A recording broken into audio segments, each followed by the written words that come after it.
नमस्कार, शाम के 6 बज गए हैं। इस वक्त आप लोकतंत्र देख रहे हैं। मैं हूं अंकित त्यागी।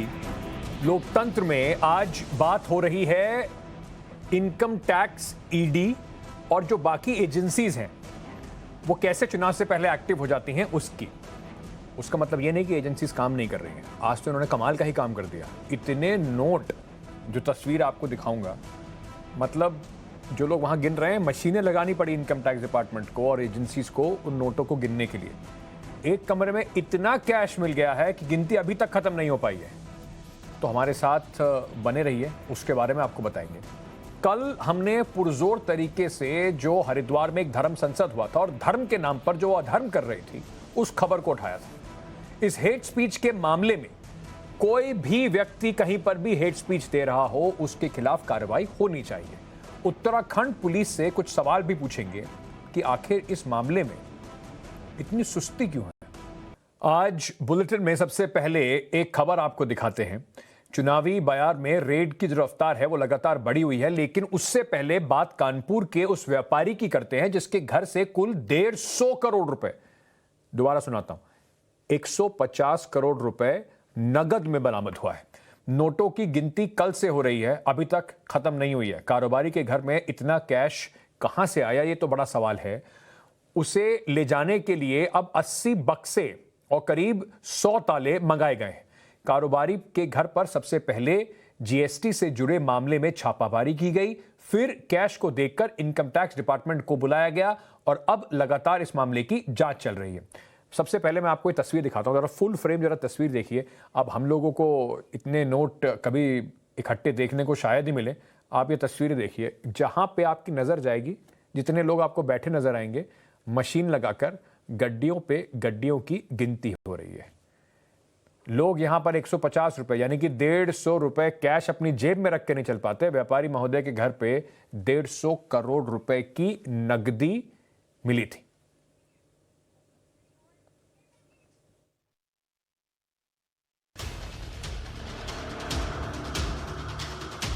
गिनो गिनो गिनो, गिनते चलो, गिनते चलो, गिनते चलो और गिनो। जितना गिनोगे गिनते ही रह जाओगे। पहले मैं ही नोटों की गड्डियों को गिन लेता हूं।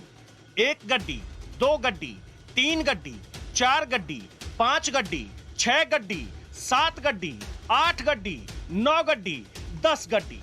आगे गिनते रहूंगा तो पता नहीं कितना वक्त निकल जाएगा। वैसे भी इसे गिनने में जो लगे हैं वो पिछले 20 घंटे से गिन ही रहे हैं। नोट गिनने वाली मशीनें भी थक चुकी है, लेकिन नोट खत्म नहीं हो रहे। फिर नई मशीनें मंगाई गई है, गिनती जारी है। कानपुर के एक बड़े कारोबारी के मोहल्ले से हफ्ते महीने भर में जितनी रद्दी नहीं निकलती होगी, उससे ज्यादा तो उनके घर से नोट निकल रहे हैं। ये 2000 के करारे करारे गुलाबी नोट है, मतलब 2 लाख रुपए मानी। और अब नोटों की गड्डियों को देखकर सिर्फ अंदाजा लगाइए कि ये कितने पैसे होंगे। अब इस नोट की गड्डी को देखिए, ये मानिए 500 रुपए की पूरी गड्डी, मतलब 50,000 रुपए। और अब फिर से नजरें दौड़ाकर देखिए ऐसी कितनी गड्डियां इस कमरे में पड़ी है। इसे देखकर फिर आप अनुमान लगाइए। वैसे भी इसकी गिनती कर पाना ऐसे तो मुमकिन नहीं है। इस एक कमरे में सिर्फ नोट ही नोट है, चारों तरफ नोट। नोट के अलावा कुछ दिख रहा है तो नोट गिनने वाली मशीन और वो सरकारी बाबू जो इसकी गिनती में लगे हुए हैं। अंदर गिनती जारी है और बाहर कैश रखने के लिए बक्से तैयार हैं। बक्सों की भी गिनती कर ही लेते हैं। 1 बक्सा, 2 बक्सा, 3, 4, 5, 6, 7। नोटों की संख्या के हिसाब से ही इनकम टैक्स वालों ने बक्से मंगवाए हैं। अब एक बार फिर से उसी कमरे में चलिए जहां कारोबारी के पैसे को इनकम टैक्स के अधिकारी अभी तक गिन ही रहे हैं। फिर से नोटों की गड्डियों वाली इन तस्वीरों को देखते हैं। गड्डियों को देखकर यह अंदाजा लगाना मुश्किल है कि पता नहीं ये कितने का कारोबार है। कारोबारी ने कितना बचाया है, कितना छुपाया है, कितना लोगों को बताया है और कितने को ठिकाने लगाया है। मामला सिर्फ नोटों की गिनती तक नहीं रुकी है। कारोबारी के बेटे को इनकम टैक्स अधिकारी अपने साथ ले भी गए हैं। अभी पूछताछ होगी, फिर पता चलेगा कि कारोबार और कमाई दोनों की सच्चाई क्या है। करीब 150 करोड़ रुपए बरामद किए गए हैं। उस घर के ठीक बाहर में मौजूद हूं और यहां पर अगर आप देखें तो उन पैसों को लेकर जाने के लिए बाकायदा एक कंटेनर ट्रक जो है वो लाया गया है। और यहाँ पर अगर आप तस्वीरें देखें तो पुलिस की भारी सुरक्षा के बीच जो पैसे बरामद किए गए हैं वो पैसे यहाँ से लेकर जाया जाएगा। तस्वीरें आप देख रहे हैं कि इसके घर के बाहर सीधे ये कंटेनर लगा दिया गया है और यहाँ पे पुलिस के जो अधिकारी हैं, कर्मचारी हैं, जो इसकी पूरी सुरक्षा में लगे हुए हैं, वो लोग इस कंटेनर के पास पहुँच गए हैं। माना जा रहा है कि तकरीबन 150 करोड़ की जो धनराशि है वो 500 रुपए के नोटों और 2000 रुपए के नोट के साथ है। और ऐसे में माना जा रहा है कि बड़ी संख्या में इसको लेकर जाने के लिए कंटेनर को लेकर जाएंगे। और ये सुरक्षा के लिहाज से यहाँ पर भी ना सिर्फ पुलिस, यूपी पुलिस को लगाया गया है, बल्कि जो आरएएफ है उसको भी तैनात किया गया है। इसके साथ साथ यहाँ पर ना सिर्फ जीएसटी इंटेलिजेंस के बल्कि इनकम टैक्स डिपार्टमेंट के अधिकारी भी हैं, वो भी यहाँ पर मौजूद रहेंगे। कैमरामैन सत्यदेव सिंह के साथ आदर्श सिंह, टाइम्स नाउ नवभारत, कानपुर। मेरे सहयोगी आदर्श इस वक्त हमारे साथ जुड़ रहे हैं। आदर्श, इसको चुनावों से भी जोड़कर देखा जा रहा है, पर कम से कम एक रिपोर्टर होने के नाते एक बढ़िया खबर तो आपको करने को मिली। इतने सारे नोट शायद जिंदगी में दोबारा देखने को मिलेंगे जितने आज आपने देख लिया इस खबर को करते करते। हाँ बिल्कुल अंकित, आपने एकदम ठीक कहा कि एक रिपोर्टर या फिर एक सामान्य व्यक्ति होने के नाते शायद ही किसी व्यक्ति की जिंदगी में ऐसा मौका आता होगा कि जब नेताओं के अलावा कोई व्यक्ति इतने ज़्यादा पैसे एक साथ देखे।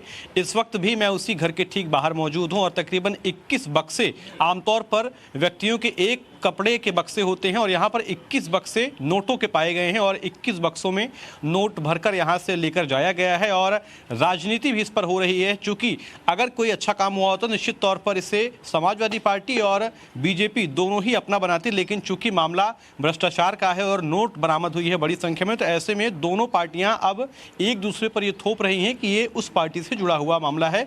बीजेपी ये कह रही है कि समाजवादी पार्टी के इत्र बनाते थे इसलिए समाजवादी पार्टी से संबंधित, वहीं समाजवादी पार्टी ये कह रही है कि बीजेपी इनसे चंदा मांगती थी और चंदे में पैसा कम देने की वजह से इनको निशाना बनाया गया है। तो कुल मिलाकर यूपी का चुनाव भी नजदीक है और चुनाव से ठीक पहले इतनी बड़ी संख्या में जो रकम बरामद की गई है उसको लेकर राजनीति भी तेज है।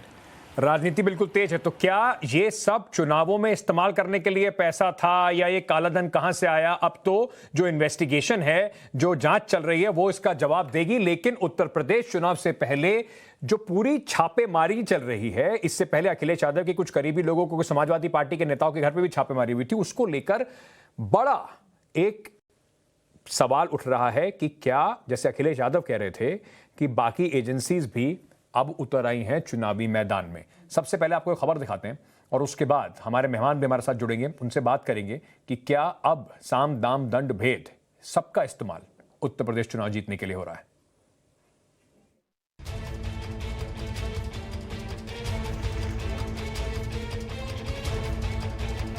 उत्तर प्रदेश में लगातार हो रही इनकम टैक्स की छापेमारी ने यूपी की सियासत में एक नई, बड़ी और सियासी बहस छेड़ दी है, जिसमें एक तरफ बीजेपी है और दूसरी तरफ समाजवादी पार्टी। पिछले एक हफ्ते में उत्तर प्रदेश में समाजवादी पार्टी से जुड़े या समाजवादी पार्टी के नेताओं के करीबी रहे राजीव राय, मनोज यादव, जैनेंद्र यादव, राहुल भसीन और जगत के घर, दफ्तर, ठिकानों पर लखनऊ से लेकर कोलकाता, बेंगलुरु तक छापेमारी हुई। करोड़ों की संपत्ति के बारे में पता चला, कुछ टैक्स चोरी के बारे में पता चला, कुछ नकदी भी जब्त हुई। फिर इसी बहाने सियासी घमासान शुरू हुआ। अभी ये थमा भी नहीं है कि कानपुर के एक बड़े कारोबारी के घर बड़े स्तर पर छापेमारी हुई, अब इस पर भी राजनीति शुरू हो गई है। कानपुर के कारोबारी के घर छापेमारी शुरू हुई, उधर दिल्ली में बैठे बैठे संबित पात्रा ने ट्वीट करके सियासी सनसनी मचा दी कि समाजवादी इत्र बनाने वाले कारोबारी का समाजवादी पार्टी से रिश्ता है। ईमानदारों से बैर नहीं, चोरों की खैर नहीं। चोरी करने वाला देश के संसाधनों को लूटता है, कोई भी हो। और हमारा लगातार प्रयास है कि देश में लोग जो काम करते हैं उनके लिए ईज ऑफ डूइंग बिजनेस हो, ईज ऑफ कंप्लायंस हो, हमने सब करके दिया ताकि उस दिशा में लगातार लाभ भी मिले। समाजवादी पार्टी के 3 लोगों के यहाँ रेड हुआ, मैनपुरी में मनोज के यहाँ, मऊ में राजीव राय के यहाँ, लखनऊ में नीटू के यहाँ। कुछ भी नहीं मिला, कहीं भी झूठ बोलता है अगर कोई कहता है। किसी इनकम टैक्स के अधिकारी ने कहा कुछ मिला?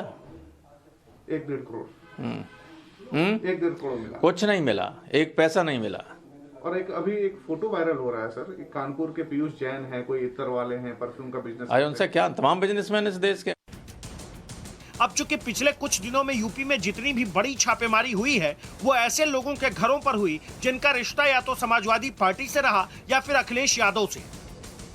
ऐसे में बीजेपी कानपुर के कारोबारी के घर हुई छापेमारी को भी सियासत से जोड़कर यूपी में नई बहस को बनाए रखना चाहती है। इन्हीं का इंतजार था कि इनकम टैक्स कब आएगा डिपार्टमेंट।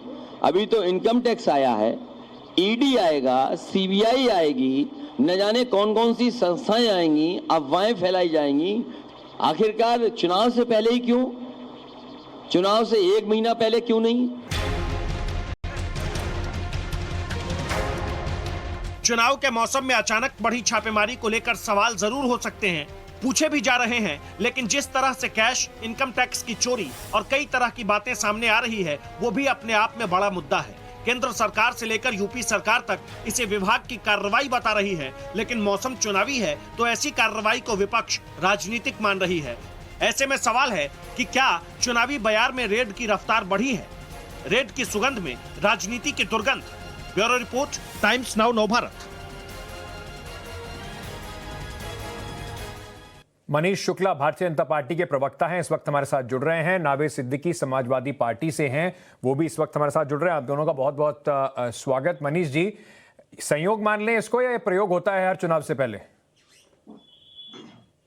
अब नोटों की गड्डियों को देखने के बाद अब इस सवाल का कोई मतलब इसलिए नहीं रह जाता कि जीएसटी हो, आईटी हो, अपना काम क्या चुनाव के दौरान रोक दे। चुनाव के दौरान वो कह दे कि जो भी करों की चोरी करना हो या जीएसटी की चोरी करना हो कर ले।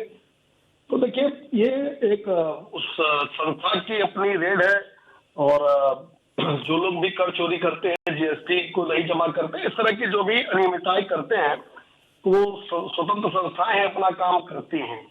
अब तो आपके चैनल से ही मैं देख रहा हूँ, आपके रिपोर्टर ने बताया कि 150 करोड़ की नकदी बरामद हुई है। बिल्कुल। इसके बाद ये सवाल तो अखिलेश यादव को आके सामने देना चाहिए। और मेरा एक सवाल अखिलेश यादव जी से, अभी आपने जो बाइट दिखाई, पहले की बाइट है जबकि उन्होंने कहा कि अभी आईटी आएगी, ईडी आएगी, सीबीआई आएगी। मेरी बात तो आप शब्द से मत लीजिएगा, लेकिन चोर को पता होता है कि पुलिस कभी भी आ सकती है। तो अखिलेश जी, अभी भी समय बता दीजिए कि आपने ऐसा क्या क्या गलत किया कि ईडी, सीबीआई सब आ सकती है जी। और उनके बाद ये जीएसटी के छापे पड़े हैं, आता हूं, क्योंकि कम से कम अभी तक इसके ऊपर यही टालम टाली चल रही है। कोई कहता है ये देखिए बीजेपी से जुड़ा हुआ है, कोई कहता है समाजवादी पार्टी से जुड़ा हुआ है। नावेद सिद्दीकी जी, एजेंसीज क्या चुनाव के टाइम में अपना काम करना बंद कर देंगी?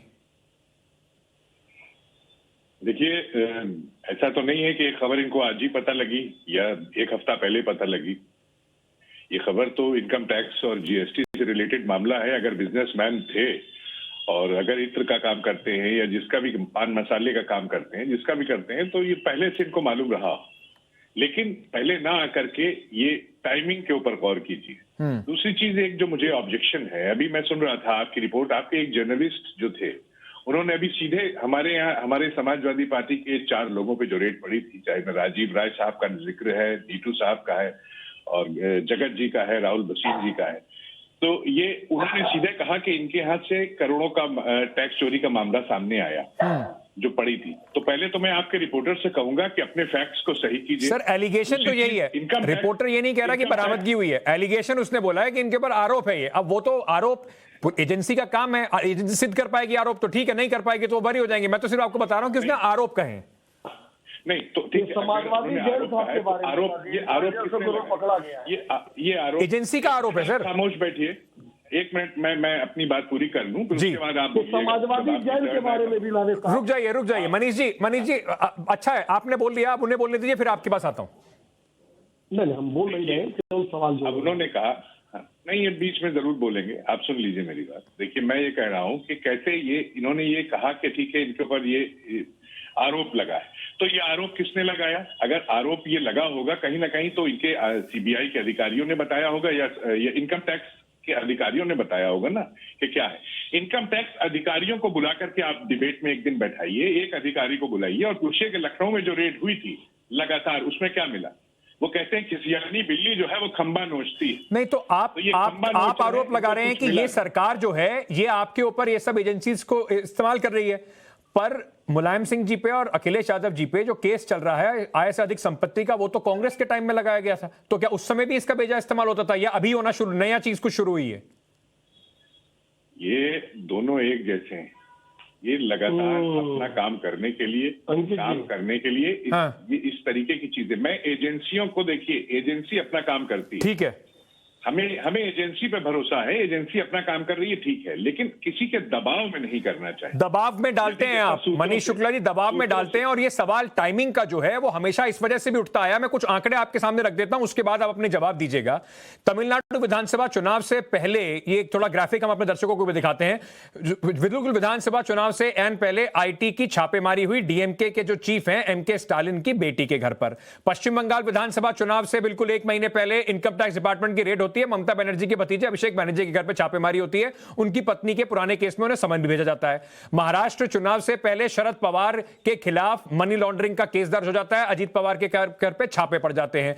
बिहार में जब सरकार चल रही थी आरजेडी और जेडीयू की, तब तेजस्वी यादव और लालू यादव के घरों पर आईडी, सीबीआई, ईडी की छापेमारी होती है। छापेमारी के बाद आरजेडी और जेडीयू का गठबंधन टूट जाता है। उसके बाद अगर हम बात करें असम की, तो वहां पर आरटीआई एक्टिविस्ट जो हैं अखिल गोगोई, जो बीजेपी के खिलाफ रहे, उन्होंने आपके खिलाफ बोलते रहे, एनआईए उन्हें गिरफ्तार करके ले जाती है बिल्कुल एन चुनाव से पहले, वो फिर भी चुनाव खैर जीत जाते हैं। क्या ये सब जो टाइमिंग हो रही है, कर्नाटका की बात कर लीजिए, डीके शिव कुमार की 2017 में उनके घर पे आईटी की छापेमारी होती है जब राज्यसभा चुनाव चल रहे होते हैं, चुनावों से पहले ही कुछ अधिक फुर्ती आ जाती है इन एजेंसीज में, सब संयोग है। देखिए, सवाल आपने कई पूछे, थोड़ा जवाब देने का समझ लीजिएगा। देखिए, आपने तमाम राज्यों की घटनाओं का जिक्र किया और टाइमिंग पे सवाल खड़ा किया। मैं उत्तर प्रदेश की बात पहले करूं। इस रेड के पहले उत्तर प्रदेश में भी रेड 6-7-8 महीने पहले भी हुई थी और भारतीय जनता पार्टी के विधायक हैं बस्ती हरैया से अजय सिंह, उनके घर भी आईटी ने रेड डाली थी। जौनपुर के शाहगंज से चेयरमैन है भारतीय जनता पार्टी के ओम प्रकाश जायसवाल, उनके घर भी रेड पड़ी थी।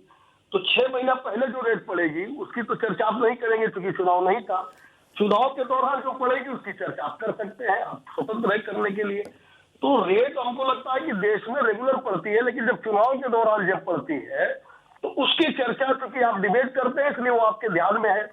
दूसरी बात हम कह रहे हैं कि चुनाव के नहीं, इसकी चर्चा मेरे ध्यान में इसलिए है सर क्योंकि रेड पड़ती होगी पर चुनाव से बिल्कुल पहले सिर्फ विपक्षी दलों पर पड़ जाती है। मैंने एक के बाद एक जो एग्जांपल दिए वो इसीलिए दिए कि जितने भी आपके विपक्षी दल होते हैं उन्हीं के ऊपर रेड पड़नी शुरू हो जाती है। त्यागी जी, 8 महीने पहले उत्तर प्रदेश में जो रेड पड़ी थी, 8 महीने पहले जो उत्तर प्रदेश में रेड पड़ी थी, उसमें विभिन्न लोगों के साथ ये 2 नाम मैंने बताया जो भारतीय जनता पार्टी के विधायक और भारतीय जनता पार्टी से चेयरमैन, उनके घर पड़ी थी। इसके बाद भी टाइमिंग पे सवाल है क्या उत्तर प्रदेश के अंदर, और 150 करोड़ रुपए नगद पकड़ा जा रहा है समाजवादी जैन इत्र वाले के यहाँ। तो अब इसके बाद तो आप सवाल केवल सपा से आपको पूछना चाहिए कि आखिर ये पैसा जो समाजवादी जैन है इत्र वाले वो क्या उपयोग करने वाले। सर सवाल तो खैर सभी से पूछने चाहिए, कोई भी सवालों से ऊपर नहीं हो पाता। पर नावेद जी ये बात तो सही है, वो कह रहे हैं कि आपके यहाँ जो 150 करोड़ वाले भाई साहब हैं ये तो समाजवादी इत्र बता दिया उन्होंने। देखिए, इन्होंने कहा समाजवादी जैन। अब जैन भाइयों को इन्होंने, देखिए जैन भाई जितने भी सुन रहे हैं उन्होंने समझ लिया कि ये उनको आप चाहे तो कह सकते हैं, है ना, आप चाहे तो कह सकते हैं। अब के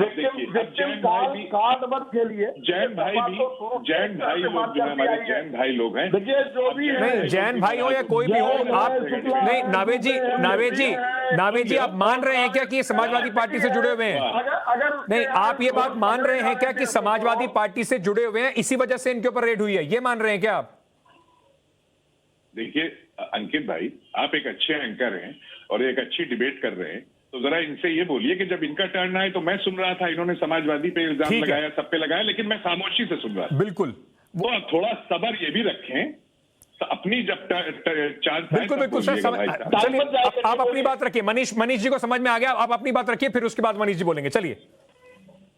देखिए, भारतीय जनता पार्टी के बारे में ये कहा जा रहा है, मैं सुबह से देख रहा हूँ, सुन रहा हूँ, सारी चीजें निकल के सामने आ रही हैं। आपने भी बताया कि चंदा मांगा गया था, चंदा नहीं दिया, चंदा ज्यादा मांगा गया, नहीं दिया गया, तो इस वजह से उनके ऊपर रेड हो गई।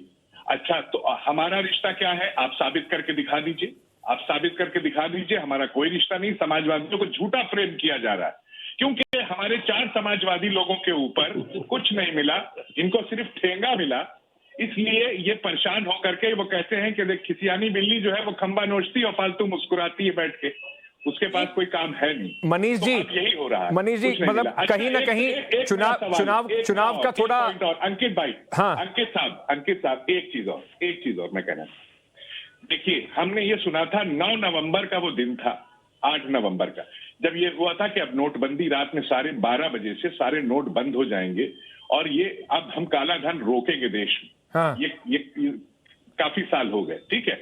अब ये उस पहले तो अब सवाल तो पूछना बनता है, बिल्कुल बनता है, नहीं पूछेंगे हम तो डायरेक्ट, बिल्कुल बनता है। इसी काले धन को यही बात आपने कही थी कि अब देखिए इस तरीके से जो गोदामों में नोट जो भर के छुपा के रखे हुए हैं वो अब कोई मिलेगा नहीं। तो अभी भी अगर मनीष जी ऐसे लोग मिल जाते हैं 150 करोड़ रुपए लेकर, तो कहीं डिमोनेटाइजेशन फेल हो गई मोदी जी की। देखिए मुझे लगता है दाल में काला है, दाल देखिए आपने बोल लिया सर, मनीष जी को बोलने दीजिए। अंकित जी देखिए, आप एंकर है, आप नावेद सिद्दीकी के जाल में मत फंसिए। 8 नवंबर 2016 के बाद अगर हम क्या ये था कि नोटबंदी के बाद आईटी डिपार्टमेंट समाप्त कर देना चाहिए था, जीएसटी समाप्त कर देना चाहिए था।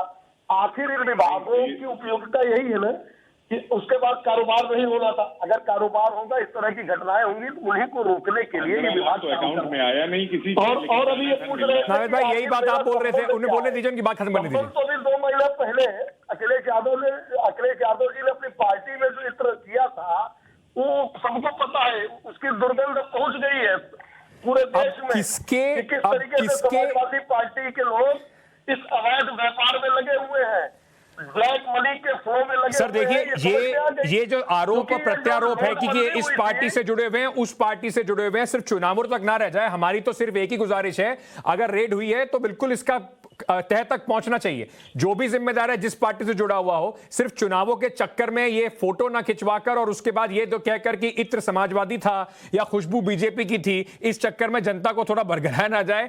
बाकी इसमें से दुर्गंध की जो करप्शन की जो बू आ रही है उसकी तह तक पहुंचना बहुत बहुत जरूरी है। आप दोनों का बहुत बहुत शुक्रिया हमसे जुड़ने के लिए। बात यही कर रहे थे कि क्या ये सारी जो एजेंसीज हैं ये कुछ ज्यादा सक्रिय हो जाती हैं, अब ये जनता को तय करना है। छोटा सा एक ब्रेक ले रहे हैं इस वक्त, वापस आ रहे हैं, खबरों का सिलसिला जारी है।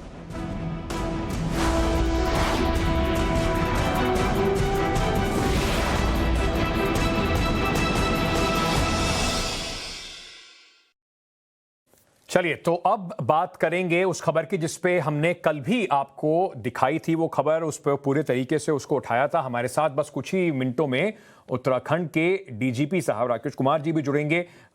इस खबर का वहां पर क्या असर है, पुलिस क्या कार्रवाई करेगी, इस पर उनसे बातचीत करेंगे। पर उससे पहले हरिद्वार में 17 से 19 दिसंबर तक चली धर्म संसद में जो जिस तरीके के जहरीले बाण चले हैं वो शायद किसी को भी शर्मसार कर दें। और आज पुलिस का उस पर फाइनली एक्शन दिखाई पड़ा। एफआईआर दर्ज की गई, लेकिन अभी भी पुलिस ने जो एक व्यक्ति है उसको नामजद किया है। बाकी लोगों पर क्यों कार्रवाई अभी तक नहीं हुई है, किसी की गिरफ्तारी क्यों नहीं हुई है, इस पर उत्तराखंड के डीजीपी अशोक कुमार साहब से बात करेंगे। पर उससे पहले आपको ये रिपोर्ट दिखाते हैं।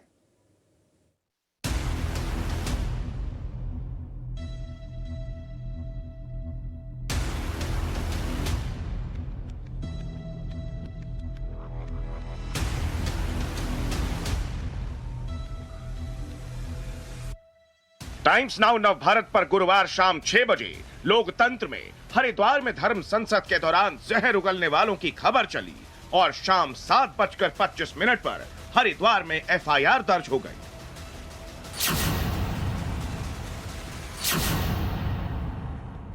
खबर का असर हुआ, लेकिन ताज्जुब की बात तो यह है कि टाइम्स नाउ नव भारत पर 7 चेहरे दिखाए गए थे, लेकिन एफआईआर में सिर्फ एक ही शख्स का नाम दर्ज है और वो है जितेंद्र नारायण सिंह त्यागी, जो आज से चंद दिनों पहले तक वसीम रिजवी के नाम से जाने जाते थे। लेकिन बाकियों पर ना तो एफआईआर दर्ज हुई है, ना ही कोई कार्रवाई शुरू हुई है। यति नरसिम्हानंद सरस्वती, स्वामी प्रबोधानंद गिरी, साध्वी अन्नपूर्णा, अश्विनी उपाध्याय, महंत धर्मदास और आनंद स्वरूप महाराज पर कोई एफआईआर दर्ज नहीं हुई। जबकि जितेंद्र नारायण सिंह त्यागी पर एफआईआर तो दर्ज हुई, लेकिन अभी तक गिरफ्तारी नहीं हुई। जहाँ तक इसमें एक अभियुक्त नामजद है, जो बाकी अभियुक्त हैं संभवतः कंप्लेनेंट का उनका नाम नहीं पता होगा, तो जो भी इसमें अभियुक्त बनते हैं उन सबको भी विवेचना में शामिल किया जाएगा और कानून के अनुसार, विधि के अनुसार कार्रवाई की जाएगी। डीजीपी साहब ये कह रहे हैं कि शिकायतकर्ता को शायद बाकी लोगों का नाम नहीं पता होगा, इसीलिए उनका नाम एफआईआर में दर्ज नहीं है। ऐसे में सवाल तो ये है कि पुलिस क्यों इंतजार कर रही है कि कोई आए, थाने में रिपोर्ट लिखवाए, तब जाकर पुलिस विवेचना शुरू करेगी। स्वतः संज्ञान लेते हुए पुलिस क्यों नहीं कार्रवाई शुरू कर रही है?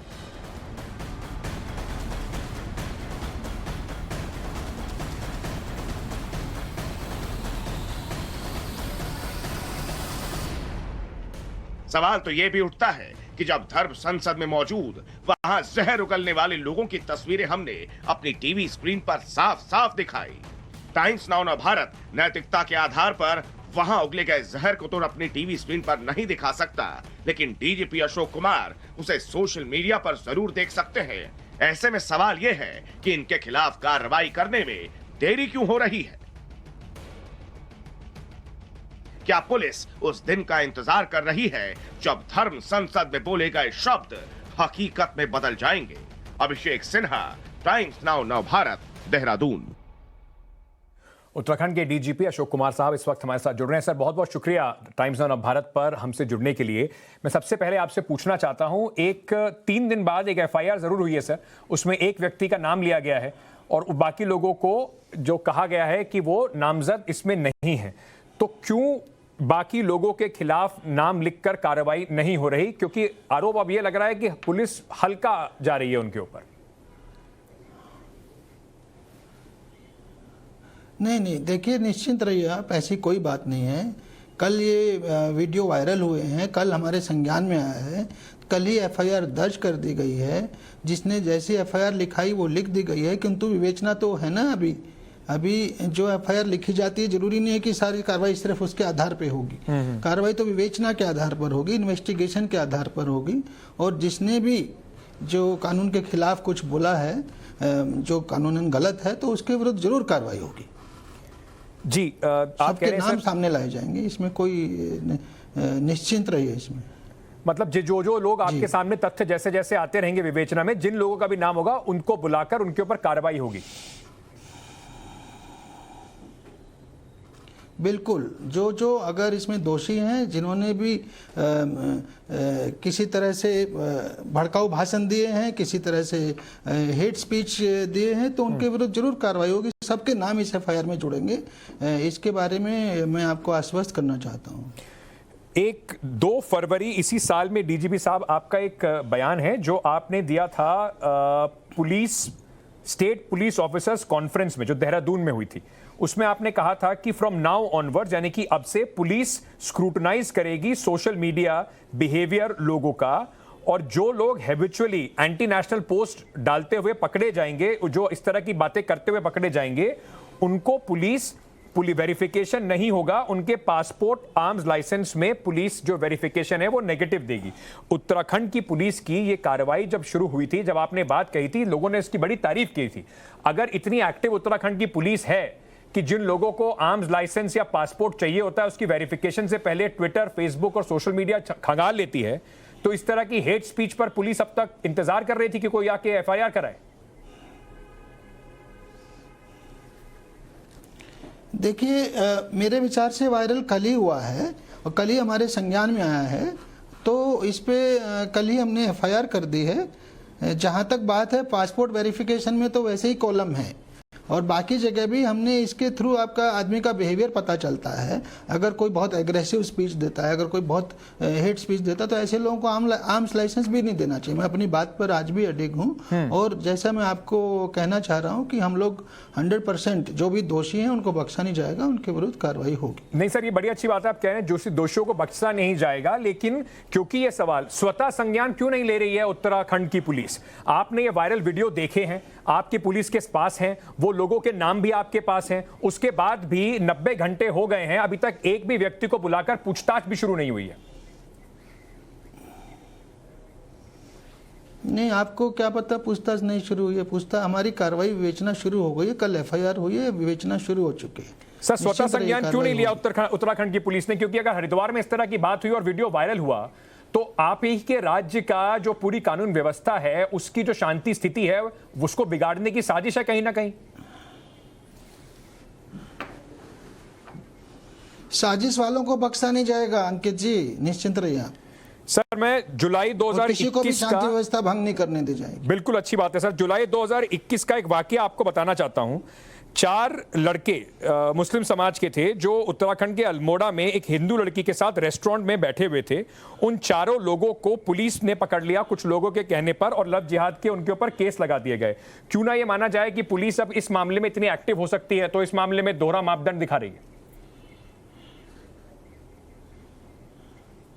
नहीं, दोहरे मापदंड की बात ही नहीं है। उसमें जरूर किसी ने शिकायत की होगी, जरूर एफआईआर दर्ज कराई होगी, वो वहां भी कानून के अनुसार ही कार्रवाई की गई होगी। जी, उन्होंने शिकायत दर्ज कराई और उनको लड़कों को पुलिस ने पकड़ लिया। अभी मैं अगर ये भी मान लूं कि एक व्यक्ति के नाम पे एफआईआर हुई है, वो व्यक्ति अभी भी आपकी गिरफ्त से बाहर है, उन लड़कों को उसी रेस्टोरेंट से पकड़ के पुलिस लेके गई।